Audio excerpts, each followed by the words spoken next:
everywhere. Fantastic. Amazing even. Let me zoom in a bit. Yeah. So Zoom not going to work? There we go. Good morning, everybody. Today is the 2nd of May. Finally, May. I've been waiting for May for a long time, like since last May. We're in the office. It's Monday. We were out yesterday because it was the Ontario Police Memorial. I'll talk about that in a little bit. But we've got lots to unpack. Maybe not that much packing. But we are going to start off with Vision Zero Enforcement Team. For those who don't know who and where and what they are, what they do, why do we keep talking about them? Well, they are fantastic. They are enforcement officers. They're a team that focus on changing driver behavior in the city of Toronto. They do it by issuing tickets. I know those unpopular things that nobody seems to want to get, but that we keep giving out. Why do we give them out? Because we're trying to change driver behavior. We know that the behaviors that they focus on, which are the big four, speeding, aggressive driving, distracted driving, and impaired driving, are the leading cause of serious injury and death on our roads. Simple as that.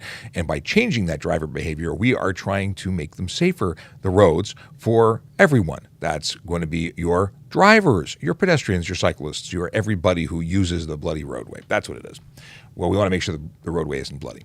What can we say? We are currently, not we, but they, are spending their time enforcing the law in 32 Division and 41 Division. Those are the communities of the neighborhoods of Downsview, Willowdale, Newtonbrook, Bathurst Manor, Wexford, Maryville, Dorset Park, Kennedy Park, and Birchmount.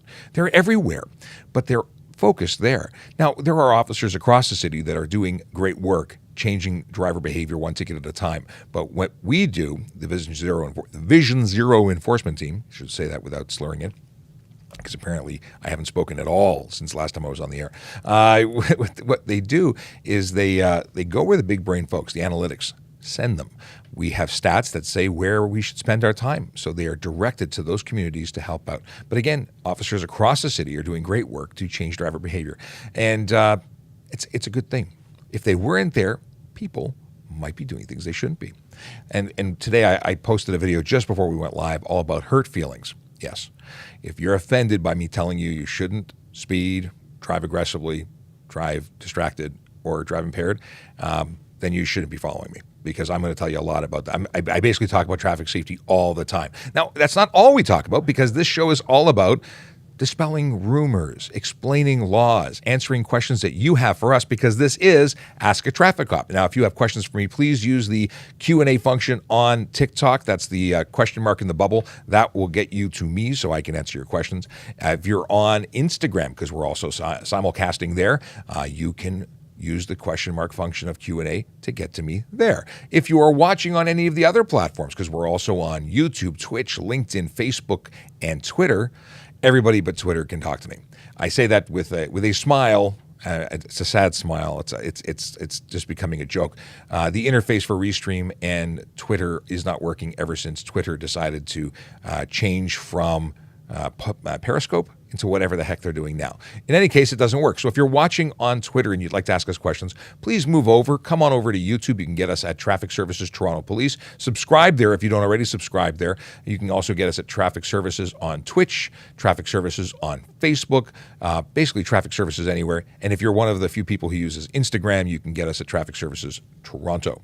What are we going to be talking about? Well, let's see. First question in the hopper after we say hello to Ryan Pinn, who says, good morning, Sean and Mods. Tracy Bell, who says, good morning, Sean and Q. Andrew McNaughton, who simply says, good morning. Tracy says, good day to everybody. And what else do we have here? Oh, and Ryan is offended by whose dangerous driving? By my dangerous driving? Ryan is upset with people who choose to dangerously drive. Thus, he's offended by their offense from being I'm getting lost in a loop of offendedness. If you have hurt feelings, there is a form. I just don't know where to find it. Okay. I have a question from chat. Okay, what's the question from chat? What's the specific charge for too many passengers, not enough seatbelts? Well, let's talk about seatbelts. You have to. I'm filling up my water. There we go. That's one thing I didn't do prior to going live. The deal is that you have to occupy a seat that was designed to hold a passenger, and if the vehicle was manufactured after seatbelts became a law, they have to have a seatbelt. So if you are driving with more passengers, you can be drive while crowded. You could be, and the individuals who are over the age of 16 can be charged for occupy or failed occupied seat with seatbelt. So that would probably be one way to go. Simply not wearing a seatbelt is one way to go, but that's if the seatbelt's there and you choose not to wear it. If you occupy a seat that doesn't have a seatbelt, that's a problem. If you're driving a classic car that didn't come with seatbelts, that's a different situation. If you were like a 60s vehicle, may not require, is it 60s? When did seatbelts become a law? It's early 70s? In any case, if you're in a vehicle that was manufactured when seatbelts weren't required, then you don't have to wear them. Doesn't mean it's safe, just means that you can't get a ticket for not wearing what was never there. Sebastian says, good morning. He's coming in from Facebook. And Chasey wants to know, what is the difference between a police service and a police department? Nothing. It's just a different word. 1976 is when seatbelts came in, really? I was born before seatbelts were a law. What does that mean? It means I'm old-ish. Okay. But that was the question from Walker.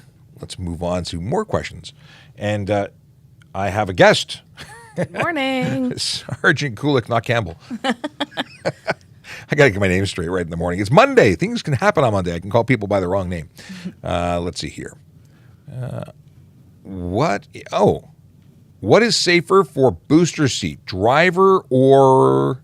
What is safer for a booster seat? Driver or... I don't know what the driver or where you're going with this, but a booster seat, not for a driver, but for a child under the age of 8, under 80 pounds and under 4'9". Actually, I shouldn't say it. Legally, that is those are the ages, sizes, and weights. Age, weight, and height for a passenger who no longer requires legally to be in a booster seat. For a driver who needs a booster seat, I don't know if that's a good. I don't know if that's a good plan. But the deal is that.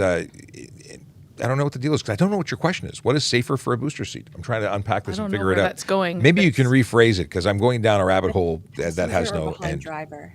I'm sorry? Behind passenger or behind driver? Oh, I see what you're saying. But back seat, regardless, doesn't matter behind the driver or behind the passenger seat. We just say that rear seat until someone is at least 14 years old. So regardless of whether you're in a booster, a child restraint, or safety restraint of any kind, or even outside of it, you should be in the back seat until you are 14. Now, I appreciate that some people are taller, bigger, stronger than others. It doesn't matter. The experts say the back seat is safest. And because we care about you, we want you to be safe. Do you see insurance status when you run a plate? We do have access to certain information regarding insurance, but not a complete piece of information. We have a clue, but we still have to do verification, like calling your insurance company to get up to the date stats. We have information that may or may not be current. So we still investigate. You still have to prove that you have insurance by providing a slip or electronic version of that slip if your insurance provider has that as part of their process. For anyone who's watching and has no idea who I am, my name is Sean Shapiro. I'm a police constable with the Toronto Police Service here in Ontario, Canada. I go live on social media Monday to Friday from 10 a.m. to 11 a.m. I'm so used to saying 9 to 10, even though we've been doing this for a couple of months now, the new time. Hopefully it's better for you. We had a vote. We put a poll out. And apparently, an overwhelming number of people said 10 o'clock was better. So that's what we do. If you've got questions, use the Q&A. If you don't already follow us, please do, because we'd love you as part of the community. Let's see what Instagram. There's a question here. It says, what is the funniest encounter when pulling someone over? Funniest encounter? I'm not entirely sure what the funniest encounter is. There have been some humorous ones. I've had some funny jokes. Like one person, it's an old joke, but someone actually used it on me. I pulled them over, and they said, "I'm sorry, I didn't stop right away. My wife ran away with a police officer, and I thought you were trying to bring her back." It was funny at the time, but I've heard that so many times now. And always a lot of excuses, right? And a lot of people say, I have to go to the bathroom. Everybody, when speeding, has to use the washroom. Yeah, and it's like, okay, well, you're going to have to wait now. Well, that's it. Maybe you should have stopped sooner. Well, there's stop sooner, but plan ahead. I mean, the line is that your poor planning does not equate to an emergency for me. Yeah. At the end of the day, you're a grown-up. You're responsible for a motor vehicle. Make good decisions. And everyone has emergencies or things that are highly urgent, but not truly an emergency. And And at the end of the day, we can use discretion whenever we're speaking with somebody that we've pulled over. So, It happens occasionally. it does happen. It's a good question. Is trimming the edges of your license plate illegal? Yeah. It's not your license plate, so modifying it in any way, shape, or form could actually get you arrested. There is a specific charge that's arrestable for even modifying it by way of putting things onto it. You put stickers on it, that's technically modifying it. Painting it to make it look better, modifying it, and it's an arrestable offense. So no, you cannot trim them.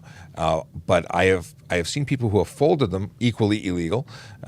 It's very creative and interesting things that people see fit to try and do to their. I'm not sure why you want it to look like a decorative piece. It serves a purpose. It's there for a reason.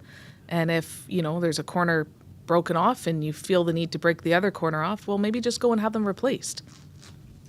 That's the whole thing. 5-year warranty. If there's damage to it, just get it replaced at no cost. If you've damaged it or if it's outside of warranty, you might pay $52.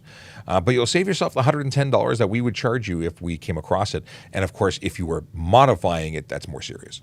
I think that's seizure of plates. I think we take the plates at that point, in addition to whatever we arrest you for. And it doesn't have to be arrested. It just gives us the option of arresting you. Do sheriffs in Canada have any authority? They do carry out instructions from the courts. So they're the folks here that would change the locks on your doors so that you couldn't get in to the property because the courts ordered them to do it. I have not had any direct experience with them, but I know they exist and they are a provincial office. Yeah, a lot of times they deal with evictions, seizure of vehicles, and stuff like that. But we generally don't deal with them. No, not generally. They're not a policing function, but they do have authorities as peace officers. Yeah. I want to join the OPP. What are your thoughts on an OPP career? Policing in general is a fantastic career. I would endorse it. I like it. We're actually hiring as well. I think police services across the province and the country are hiring. If you're interested in becoming a member of the Toronto Police, I can tell you where to get information about us, www.torontopolice.on.ca/careers. And I imagine OPP.ca would do the same thing for you if you want information for them. But anywhere you go is a good place to go. Different types of policing. So, learn about the ins and outs and make sure you're volunteering. If you're interested in a volunteer career, you can become an auxiliary with either service. Maybe get an idea. Speak to officers who are working for those services, whatever services you're looking at, and get an idea of how they operate so you can know if it's a good fit for you. What about exhaust on a vehicle? How does that work? Well, the gas. No, technically, how does an exhaust system work? We can't get into that because I'm not qualified to talk about it. But I do know that it muffles sound as part of it, and it's required by law. So if you don't have a muffler, you're going to get a ticket for improper or no muffler. Additionally, you're eligible for a charge under the Highway Traffic Act for unnecessary noise because mufflers that aren't there don't muffle. It's amazing how that works. But if you had technical questions about it, that's not my thing. Can we keep our personalized license plates outside of Ontario, and for how long? So if you're visiting, if you're traveling, if you're driving around, you're eligible to drive around with your licensed vehicle from Ontario. But different rules in different provinces. For instance, if you go to Quebec and you're going to school there, they don't really care if you change to a Quebec plate. But if you come to Ontario with a Quebec plate, once after becoming a resident here, you have to actually switch your plates within. It's 60 days for your driver's license and 30 days, I think, for your plates, or vice versa. In any case, there are rules, and it depends on where you are taking up residence. Check the Ministry of Transportation in whatever province. Absolutely. Yeah, you need to check with your authorities because we talk about Ontario all the time, but it depends on where you're at. What do we have here? Have you had breakfast? Who? Spam? I'm not interested in spam. So if you're in here spamming, please stop. No one's interested in what you're selling. May is Motorcycle Awareness Month. It is. And Sergeant Kraft says, is it? But it is. And he knows X. It's a loaded question.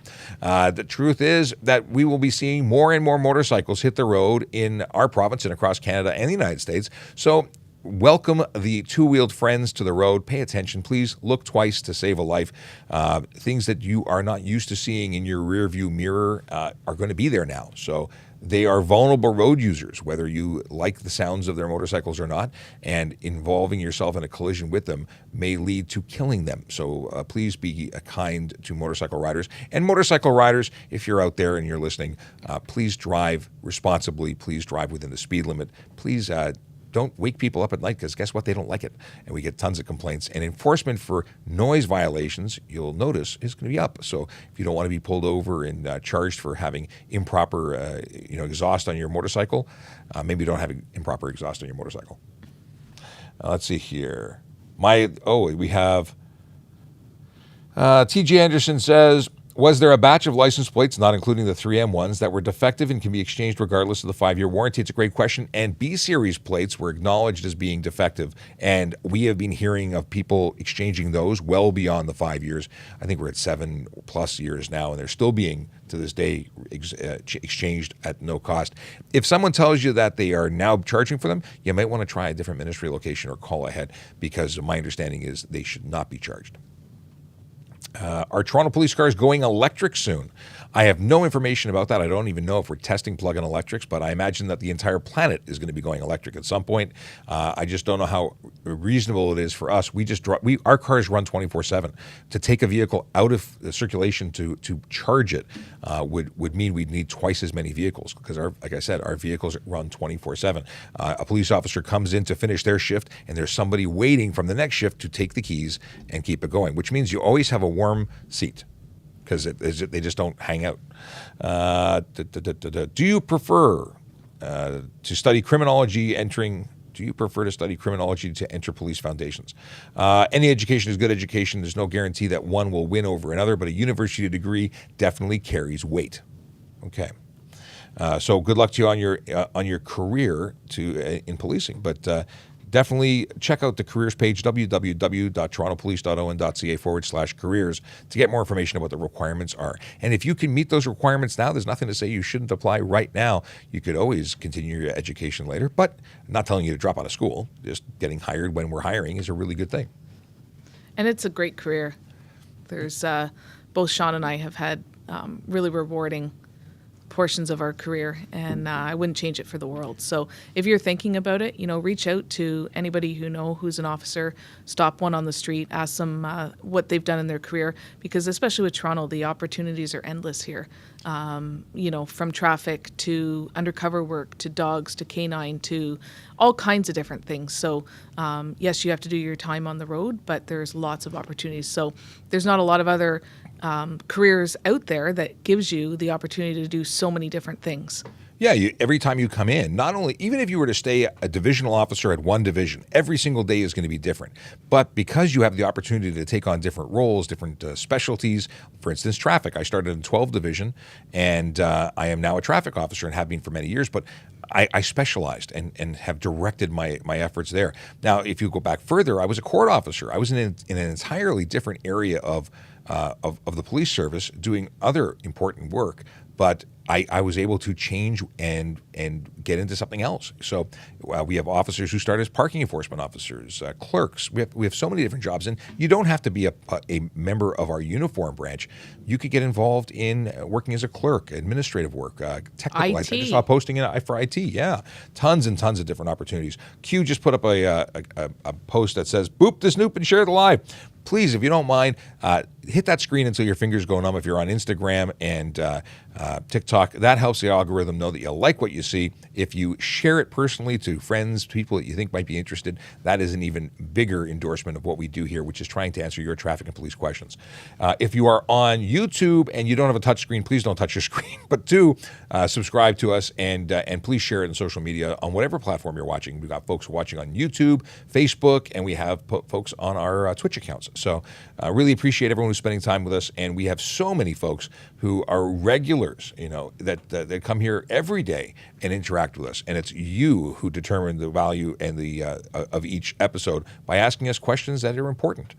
The only time we don't want to hear from folks is when they're spamming us. And I mean that nicely. You may really be excited about the question that you're asking, but when you ask it 50 times, you're actually pushing other people out of the way, and it's rude. Not everybody knows it's rude to inundate us with the same question 76 times. I don't know why it's I think it's an obvious thing. Not everybody does. Okay. What is the legal height to lower a car? We've been told that mechanics legally can reduce the height by 1.5 inches. Police don't really care. And I say they don't care not because we don't care how low your car is. We don't care about the 1.5 from factory because we have no idea what factory is. We look at a vehicle and look for clearance to the ground. If there's contact to the ground when the suspension is compressed, we look at whether there's body contact or frame contact when the steering is lock to lock or compressed. Those are the things that we use to determine whether a vehicle is safe or not. Safe or not, and we'll pull your plates if it's unsafe. That doesn't mean that a mechanic would not find it unsafe sooner, but those are the clues that we as regular street cops would look at. Let's see here. Can you show your insurance through the app? If you have an app for your insurance, then yes, legally in Ontario, you can now provide your insurance by way of the app. If there is no app from your insurance company, then no, you cannot. You still need the pink slip. We got the TPS careers on TikTok for a second as I flip over to Instagram to see what kind of questions we've got there. Any good OACP training tests, reading material, or suggestions? I can tell you what I did for my testing way back when is there's a mathematics component and speed is an issue. So I went and took tutoring for like grade 7 math. I bought all the drill books for grade school math and I just went through them because I wanted to increase my speed. The more speed I could shave off of my testing for math meant I had more time for other portions of the test. Now the testing's changed considerably since I joined up originally. So anything you could do, I think that tutoring is great because again, I was out of school for so long. It made sense to invest in my in getting the best. Now there was a company that I don't remember or even know if they're still in business. There was like Police Prep or something. They had a website and you could go and do practice tests there, and it was I think $100 a year. I did that as well. And if you're really interested, contact our careers section and ask them that. And they may have some inside information as to maybe what you should be looking at or studying more because things do change Absolutely. year to year. So, give them a call. I think that's a great idea. And we have recruiters. If you're interested, make sure you ask all the questions you can possibly ask. Study the service that you want to join. And also tick off all the boxes. Make sure you're volunteering in the community. If you want to serve a community, make sure you're contributing to it. You shouldn't be coming to this job applying, having done nothing to prepare yourself or make yourself a good candidate. It's not just about passing a test and joining. It's about being part of the community. And also driving is a huge component of policing. Not only do you have to have your full G license, but you have to have a good driving record. If you don't follow the rules of the road, how could you be trusted to enforce the rules of the road? So that is something that many people don't take into consideration, but it's important. Let's see here. Swerving between cars at low speed. Swerving does not suggest safety in that word. That's something that I would pull someone over for, and it may become a stunt driving charge. It may become because if it's combined with a marked departure in speed, you're driving faster, swerving through traffic. If you're just swerving, you might be impaired. Either way, I'm pulling you over if you're doing it because it sounds ridiculous. But I don't know the context of what you are asking. But let's move on. What's too old to become an officer? I'm 34. Well, I went from court supervisor to police constable in training or cadet in training at 38. So you're not too old. There was somebody 52 in my class. Yeah. So there's no too old. If you can pass the requirements, I don't think there's a cutoff anymore for being hired. No, you just have to be able to be physically fit, be able to work shift work. It's a demanding job. So make sure, no matter what age you are, whether you're 19 or you're 50, that you look into the requirements. And if you can do it, then why not? Absolutely. Let's go into this one on Instagram. This is from Tafari. Laws on colored window tint and tinted plate covers, the common ones you see. So the deal is with colored tint, you can have colored tint. You just can't have it darker than 30% light blockage. It's about how much light can get through. No tint can go on the front windshield, save and except for vehicles that are manufactured before 2017. They can have a 3-inch or 75 millimeter tint strip across the top. That's it. That's all. Reflective tint is not permitted at all. And colored or smoked or reflective or any kind of cover on a license plate, not permitted at all. So two separate things there, but yeah. You can't tint your plates because it obstructs or obscures our ability to see it. You can't obscure the interior of your vehicle. We've got to be able to see in, so it can't be too dark. And of course, you've got to be able to see out, because safety and seeing where you're going, kind of important. Even if you say, well, why does it matter if it's dark? Well, people have to be able to see and to communicate non-verbally with the driver. And when it's dark out and it's too dark to see efficiently, and I say that because certain amounts of light allow you to see more easily. It's important. Seeing is important. Not hitting pedestrians, important. Can you right turn on a red light with a red light camera? That's a good question. And the answer is yes, you can. You must turn right after, but only after coming to a complete stop and waiting till it's safe to continue. So if you don't stop when you make a right turn on a red, you've run the red.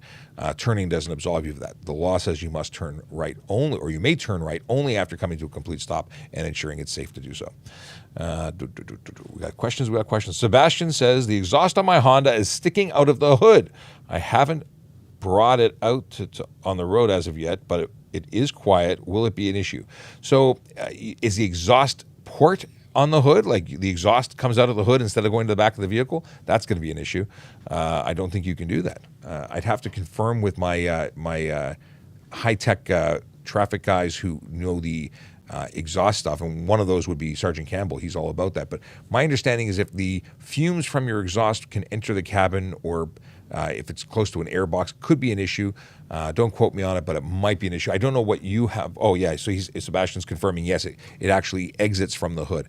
I'll have to get back to you on that. Maybe you send me a DM on Facebook, and we can look into it further. But my understanding is there's an issue of where you are expelling your fumes, because it could create an issue for people inside the vehicle.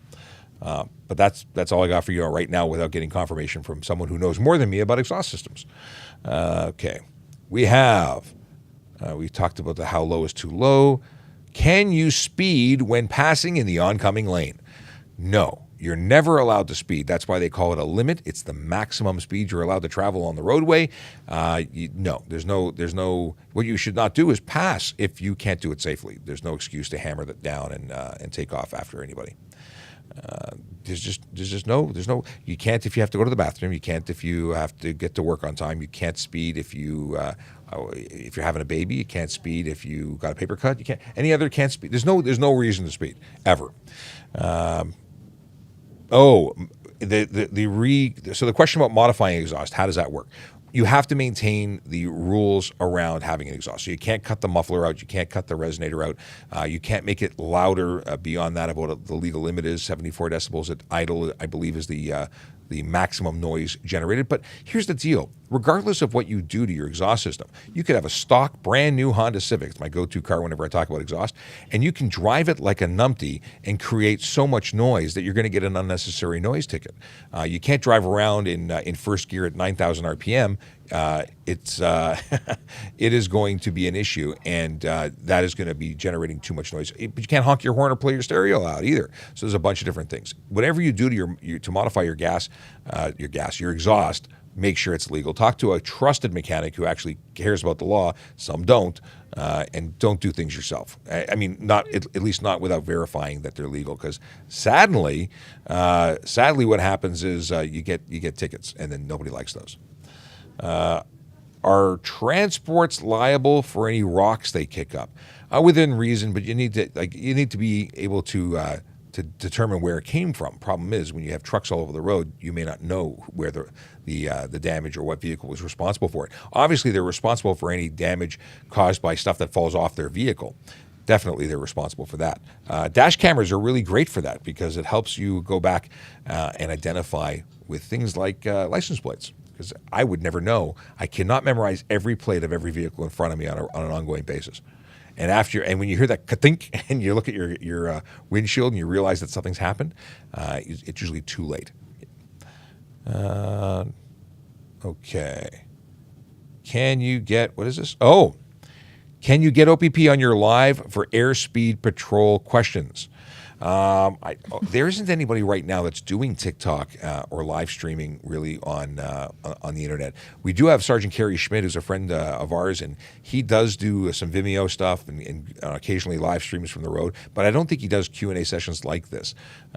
If we can get him on as a guest, we'll have to bring him back and do an episode with him, because I saw him yesterday. He waved as he drove by, but yeah, he can't go on TikTok right now. Oh, and Q thinks that she saw him on the 400. In any case, what kind of questions do you have about air speed patrol? I'd love to know what you want to know about it. So if I see him or talk to him, I can ask and be ready for your question next time. This is a good question for Sergeant Kulik. What's the worst sob story or excuse you've ever heard? There's been so many. How do you keep track even? Yeah. Well, for me, it's been 27 years, so a lot of excuses over the years. I don't know about sob stories. Like, you pull people over, and some people do legitimately have sad stories. Like they're on the way to the hospital because a family member has been hurt or is sick. And it does pull at your heartstrings a little bit. And again, that's how we can use discretion. But I don't know. There's so many things over the years that people have said and done. There's a great College Humor skit, and if you search College Humor cop ticket, I'm sure you'll find it. But it basically has a guy who was speeding, gets pulled over by an officer, and says, "I'm running to the hospital because my wife's having a baby." So he says, "Okay, well, we'll take you to the hospital." And he gets into the lobby and he says, "Are there any expectant mothers who don't have fathers in the picture?" And she says, "Yeah." He says, "Good." And he goes to help a woman out of one room, and he says, "Pretend I'm trying to get out of a ticket. Pretend that it's mine." And of course, the officer just never leaves. It's a long. I won't ruin it for you. It's funny. So I've heard some stories. I've heard stories that broke my heart, and I believed. And if they were lying to me, they were really, really good actors. Yeah. And if they were not lying to me, then they deserved to get the help that they got. I did have one, this is many years ago, that said they were speeding because their speedometer didn't work. So they had no idea how fast they were going. Oh, yeah, but which led to a whole other slew of issues. Yes, that's but kind of funny like, at the same time. Not a good excuse. No. My vehicle's totally unsafe. That's why the brakes don't work. That's why I couldn't slow down. Yeah, I've heard all sorts of funny, not so funny things. Can I provide my photo off my phone? No. Your driver's license must be surrendered to a police officer for reasonable inspection and to their satisfaction. But it must be the actual card. In Ontario, we don't have electronic versions, and photos simply don't cut it. Let's see here. Fun fact: horse sleigh must have more than one bell. Yes, there's a law. There are laws surrounding sleigh bells and such. I was asked to do a video. Was it you who asked me to do a video? Yeah, we got to talk about it.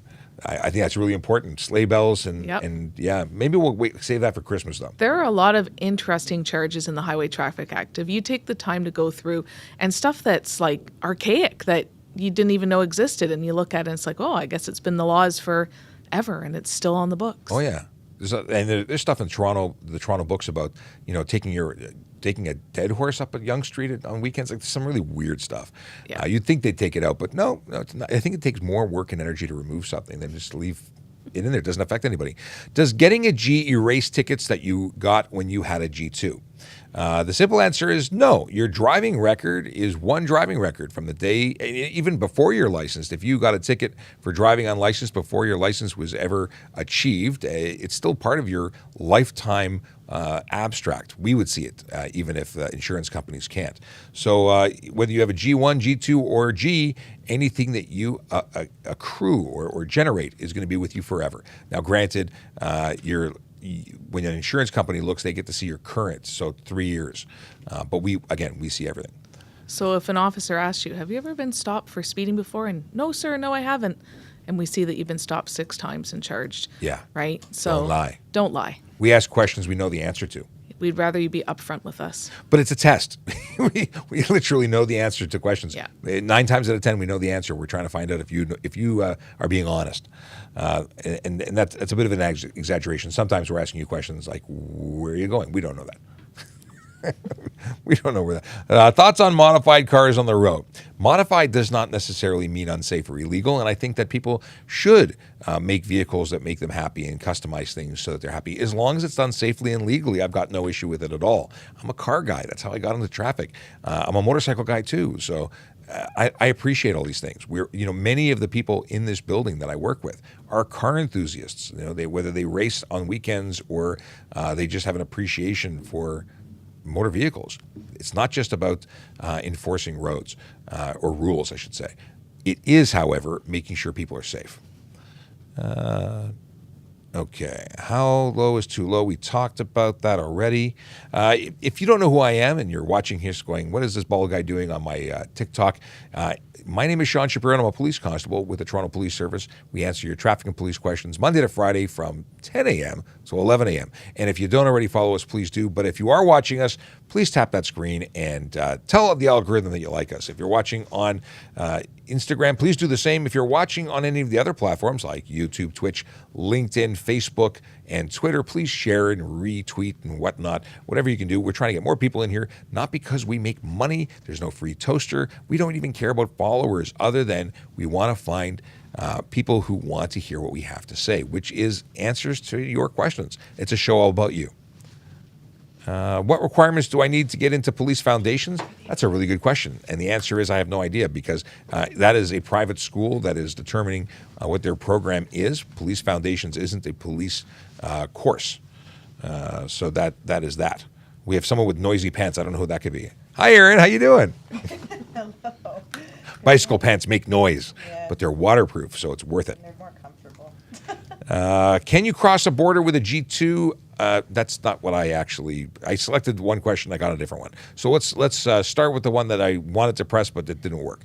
Can I cross the border with a G2? Yes, you can. You must follow all of the conditions for your license, but it is valid in other provinces and in the United States. It's considered a probationary license, so there are terms and conditions, but if you follow them, you're good to go. Now, the second question, the question that accidentally got pulled up, is do window tint tickets affect driving records? It is a ticket, not a moving violation, but a charge. Is it a moving violation? No, it's not based on your driving. So it may or may not impact your insurance because they determine what impacts their rates.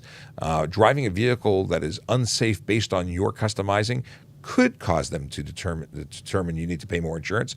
That's up to them. But it's not a moving violation. It's not based on how you operate the motor vehicle. It's just unsafe.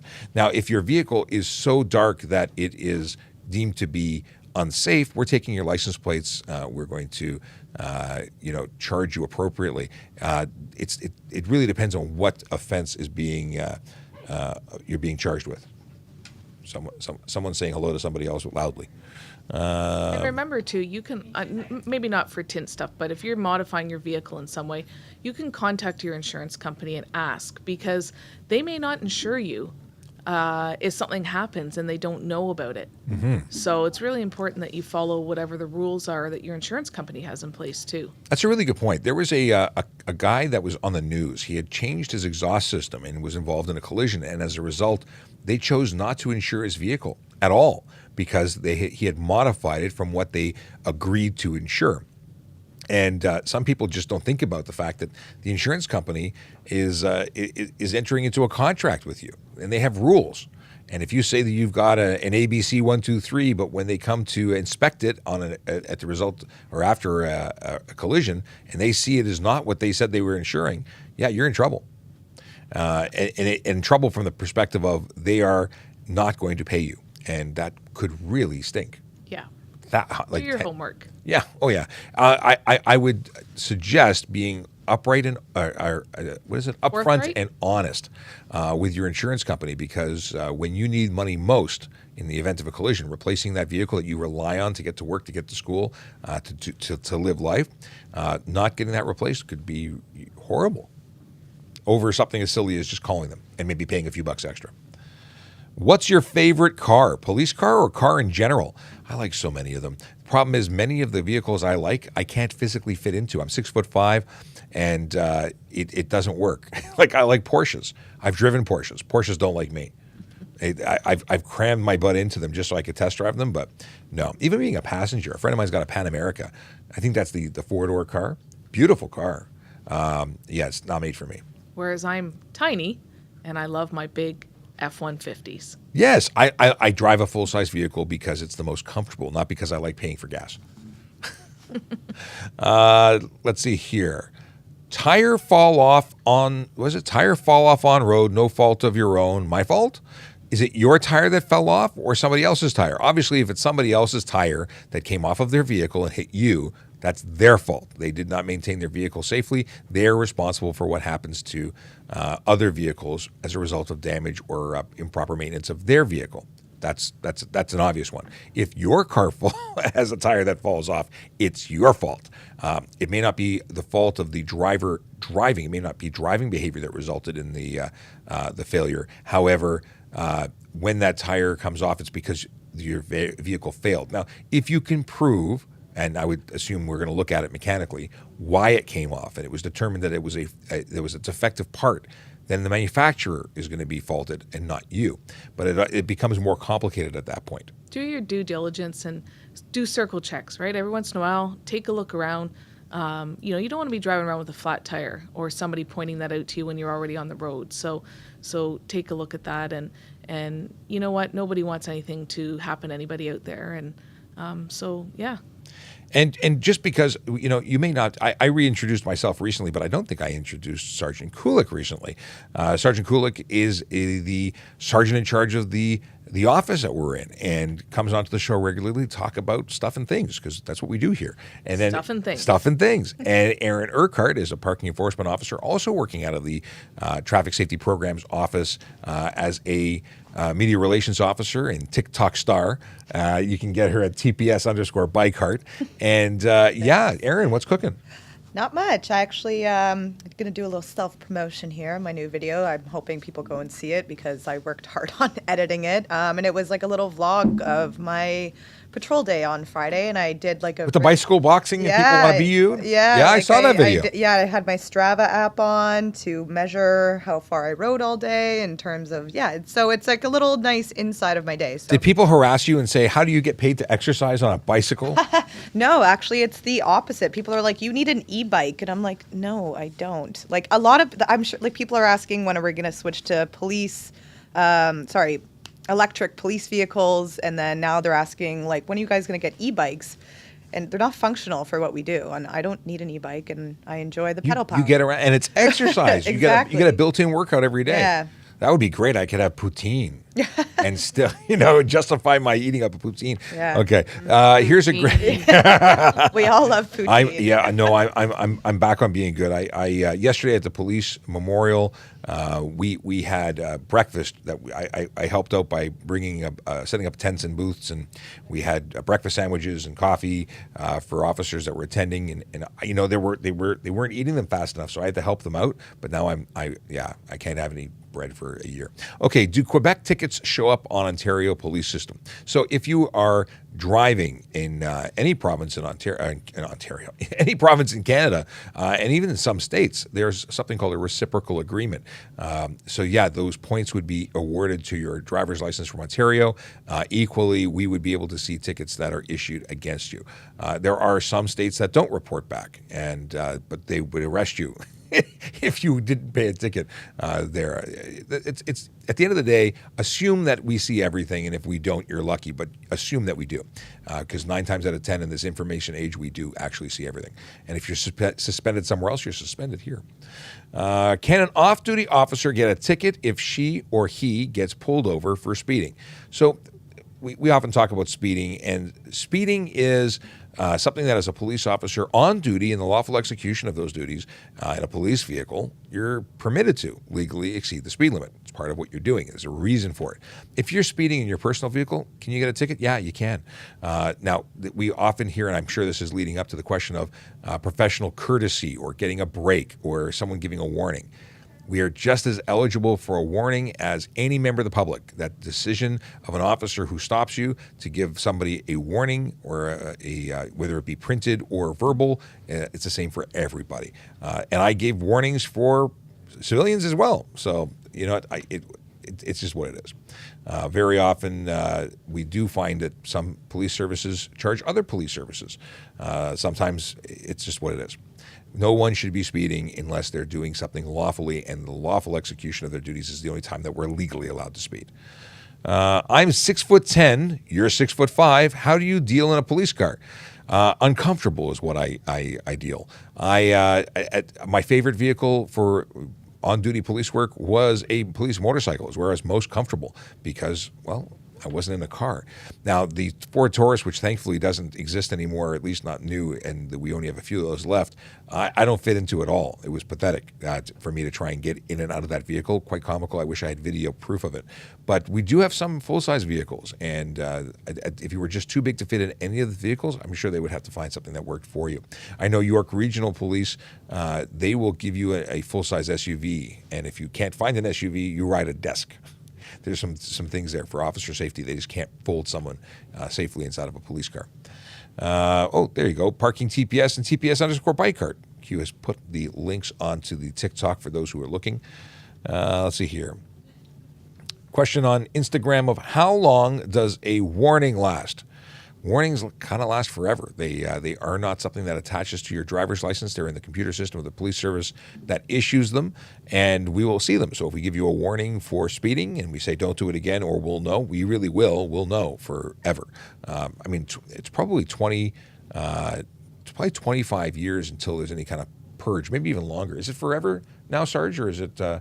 I think it lasts forever. Yeah, but I think so, unless we run out of hard drive space. Yeah. At the end of the day, it's a warning, and that's something that doesn't affect your driver's license or insurance, but it certainly should be seriously taken into consideration when you drive. Everything you do as you drive, it's not a game. It's something that you should consider real and forever, because it is.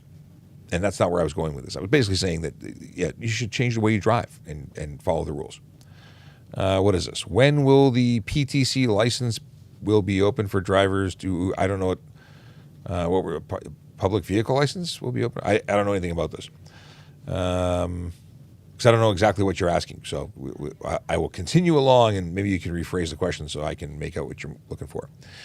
How does one pull over a cop violating the law? Christian wants to know. Well, you don't. If you want to make a complaint about that officer, you can certainly do that. There is a process. You can call it in. You can attend a police station and make a report. There's the OIPRD where you can make a complaint, but you don't pull over police. That doesn't happen. But it depends on what you think is violating the law. Police officers are legally allowed to exceed the speed limit in a marked police car, or in a police car, even if it's unmarked. They are legally permitted to do so. There's an exemption under the Highway Traffic Act. If you're talking about using their cell phone or their computer or their police radio, they are covered by an exemption under the Highway Traffic Act for using those things. So are any operators of police vehicles and ambulance and fire. So it depends on what your motivations are. But you don't pull police over. Would you add anything to that, Sarge? Yeah, I was just going to say, at the end of the day, just because we don't have our lights and sirens on, and ambulance, same goes for paramedics as well. They can go to calls that are high priority, but not priority enough to warrant their lights and sirens. So they may be speeding to a call because someone needs their help. Well, we're no different. We may be going to a call to assist a citizen, but it doesn't necessitate putting our lights on. So that could be the reason for us speeding, or whatever you might see that's an infraction. But you can always make a report if that's what you feel strongly about. Make the report; it'll be investigated, and if there's a reason to take action, then the supervisor who's making that investigation will do it. Obviously, real complaints and real issues are dealt with. We're the most highly scrutinized profession on the planet, as far as I'm concerned.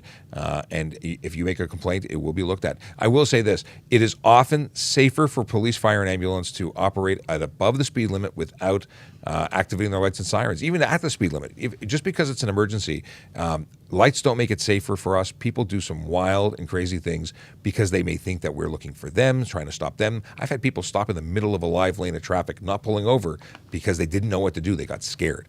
So that is one of the many reasons we don't always activate the lights unless we absolutely need to.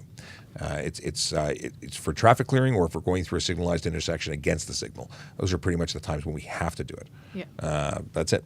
Is lane cutting in a motorcycle illegal? If you're in a motorcycle, you got questions. I don't know how you get in a motorcycle, but the deal is that if you are lane cutting, you mean splitting, going between two marked lanes? Yeah, it's not permitted in Ontario. That's going to look like a charge of careless driving in most cases. Sean, I have a quick question for Quick you. questions, go for it. Just because I witnessed this on Sunday. It was crazy downtown, I guess, for the police memorial and all the stuff that was going on. So everywhere was gridlock around Liberty Village, and I was in the gridlock. So I was just around the corner on, the street, Temple and Tyndall over there, just a side street off of Dufferin. Anyways, Okay. It's a two-way street with parking on the side, and I want to say your word, some bozo drove, he was like, oh, I'm not going to wait in this line because it was so backed up. He drove the wrong way up the street all the way to the stop sign. So now if another car was turning, it's going to be like a head-on collision. Oh, my. What would the charge be for that? Multiple? So this is a one-way street? Sorry, it was a two-way street. So line of traffic is here, and then the other, direction would be going this way. This guy skipped the line, went the wrong way on the other side of the street. Drove straight down oncoming traffic. Exactly. And because it was clear at the time, but then a car came in and then no one wanted to let him in because they're like, what are Right. you doing? Yeah. So it was. So he was a really nice person. Oh, yeah. Who cares about his community Just so and his peers. considerate. Oh, it was just so So- lovely to see. See, passing more than one vehicle at a time is a problem. I'd have to look up the specific charge. It doesn't happen very often because there are fewer bozos on the street than you might think. Yeah. That was like, wow, I couldn't believe that. But I he would, did that. I might even go by way of careless driving. I'd have to see the environment and see what kind of risk was Yeah, put out. because a car did end up turning, And he and got then stuck. it was stuck, and then and eventually he did get to the top of the line because someone was like, I have to let this guy in because now Wow. there's a car here. No parking tags that were applicable. Oh no, I was off duty. I was actually dropping off my partner here for work, but I might wanna kinda look- I wish I had my tag book there for double parking. I'm trying to think of what would be the best. And there's so many options, but a careless, I mean, that's something that is undue care and control. You're doing something that's obviously high risk. Yeah. But it's not specifically against the law to drive into oncoming traffic if there's no traffic there. But now the point where the other driver was coming, but there is a issue with this with passing more than one vehicle. It's an unsafe. And I don't know if there was an actual there was painted lines either because it's one of those residential streets in Old Toronto. I don't know, but anyways, I was very I'm angry. going to have to circle back and look at that. But Okay. I have a question here from Legend of Fashula. I don't know what his name is. How can I speed responsibly? The only way to speed responsibly is not speeding, because as soon as you've exceeded the speed limit, you are breaking the law. There's no legal or responsible way to do it. Or buy yourself a day at the racetrack. That is speed Right? response. That is the perfect answer. I don't know why I didn't think of it. Now I'm annoyed. If you're going to speed or you want to go fast, you want to get that thrill, either take it to the track or go karting. That is the most fun you can have, as far as I'm concerned. Lots of options out there that aren't on our highways. Thank you. And or skydiving. Is that speeding? You're just rushing to the ground faster. That's really great. Oh, I'm annoyed that I didn't think of that. Extra point? Yes, Sergeant points to the Coolidge. Sarge. Okay, we covered this whole traveling question of stuff and things. Does being stopped with no ticket go on your record? And again, I press one button. The question that showed up is what bothers you as an officer? And I can tell you it's when I press one question and then the wrong one shows up. But we'll circle back. The question that I had intended to answer, I've already forgotten what it is. What is it? I read it and then it disappeared. Hold on a second. But what bothers me, people who are selfish and don't like for instance the driver that Aaron was just talking about. The fact that somebody thinks that they're more important than everybody else on the road, puts everybody else at in harm's way because they got somewhere to go. That bothers me. That really bothers me. Now I can't find it. I can't find the question that I've already, as I got frustrated with TikTok's technology issues. Whatever I put up on the said I was gonna. Okay, no, it's gonna be still here. Here we go. Here it is. That's the question. And I went looking for the already answered questions, but it never got selected. So All right, here we go. Does being stopped with no ticket go on your record? That was the one I meant to pick, and that's what I've picked now. So the answer is, if you are stopped and there is no charge laid and no warning issued, then there's really no record. I mean, there'd be a vehicle stop that might flag your vehicle, but it's not going to be anything negative. There'll be no report done because of it. I suppose if we really wanted to dig down, that potentially there'd be a record of it being stopped, but that's it, or that we ran your plate. Yeah. But nothing that would be filed or organized in any normal way that I'm aware of. Do you think that community policing is important? We're doing it right now. Absolutely. We are doing it right now. This is community policing. This is allowing you to get answers to questions you need to interact with police and parking enforcement, and that's exactly what we're doing. So I think it's in tremendous importance. It's huge in our communities, and it gets people working together. It gets members of society working with the police to make our communities safer. And we want to hear the voices of those that live in the areas that we police, and they also want to hear from us. And if we all work together, it's teamwork, we can accomplish a lot of great things. So yeah, and especially stuff like our neighborhood officer program. Those officers are embedded in communities for a minimum of 5 years. Wow. And they get to know the residents. They're dealing with people every day out there, and it's an amazing thing. It really you get to know everybody, and I just think it's so good. We're turning a corner, that's for sure. Is there work still to be done? Absolutely, but we're doing it. It's teamwork to make the dream work. Yeah. Do some officers turn on the lights to pass a light?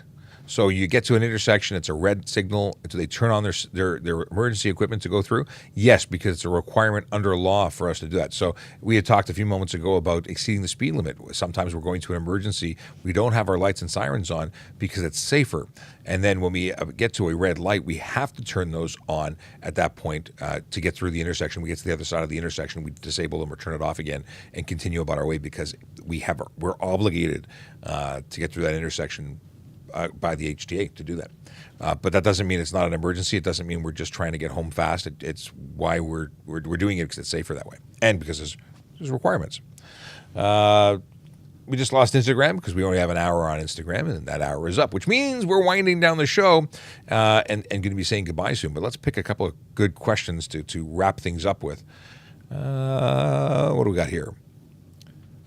Thoughts on interior emergency lights for volunteer firefighters? Are you talking about the green lights and should they be there? I think that volunteer firefighters are doing a tremendous service to their communities. If I had a volunteer firefighter station in my community, I would volunteer because I think helping your fellow neighbor, your community where there isn't a full-time service or can't justify one is amazing. So what do I think about having the lights? Well, I think that they serve a very valuable purpose of getting people out of the way. Now, it's not against the law to ignore a volunteer firefighter. It's just not something that I think is morally acceptable. At the end of the day, they're heading to an emergency situation, and they're there to render some assistance. Do what's right and let them through. Yeah, and there's always the question of, are they doing it are they abusing it? Well, no one should abuse it. And I'm sure there are people who have abused it. And I will side on the concept that we're going to assume they're doing the right thing for the right reasons, because 9 times out of 10, they probably are. I'd probably say it's either higher stats than that, but I don't want to get into strange math to come up with a good one. What are the steps to drive a motorcycle in Toronto? 1, get a motorcycle license. 2, get a motorcycle, then ride it. There's no real steps other than getting licensed. And it's not different in Toronto as it would be anywhere else. It's an Ontario thing. You have to get your M1, which is your temporary motorcycle or your learner's permit. It's good for, I believe, 70 days, during which time you can only ride half hour before sunup and a half hour after sundown. You cannot go on any highways. You cannot have any passengers. But once you have either taken a course or taken your M2, then you can ride at any time. Essentially, all the only restrictions are that you can have 0 BAC, which are also the same for any of the graduated permits. While you're a young driver or a what is it called? What's the term I'm looking for? Novice? Novice. That's it. Got 2 points for the sergeant. Okay. We got a bunch of questions about high vehicles. 3 inches is the maximum you can lift your vehicle. There are some additional things that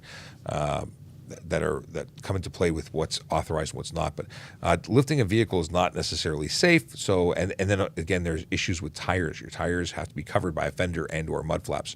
People tend to get into trouble when they mess around with ride heights. We haven't actually lost Instagram. We're losing Instagram. My bad. Why don't we have an Autobahn if it's safer? Very interesting question about Autobahn. Well, first of all, Autobahn in populated areas, which is where we are in the city of Toronto and for much of Ontario, the populated areas of the Autobahn have speed limits ranging from 80 to 130 kilometers an hour. Of the collisions that occur on the Autobahn, approximately 68% of the deaths that occur on the Autobahn are in the unregulated speed areas. So I've read some very interesting things about the Autobahn, and I've driven on the Autobahn personally. I don't feel safe on the Autobahn. I was being stopped like I wasn't moving in my Renault hatchback that I rented. I don't know how it's safer if statistics are suggesting it is. But it was 2008, there's like 650 deaths that they were evaluating, and 68% of those took place on the unregulated high-speed areas of the Autobahn. So going fast makes for big collisions and big debris fields and massively destructive collisions.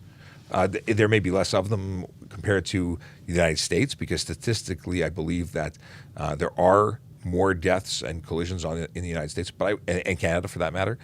But here's something to consider, and I don't think many people put a lot of weight on this. Getting a driver's license in Europe is more work than getting a license in Canada.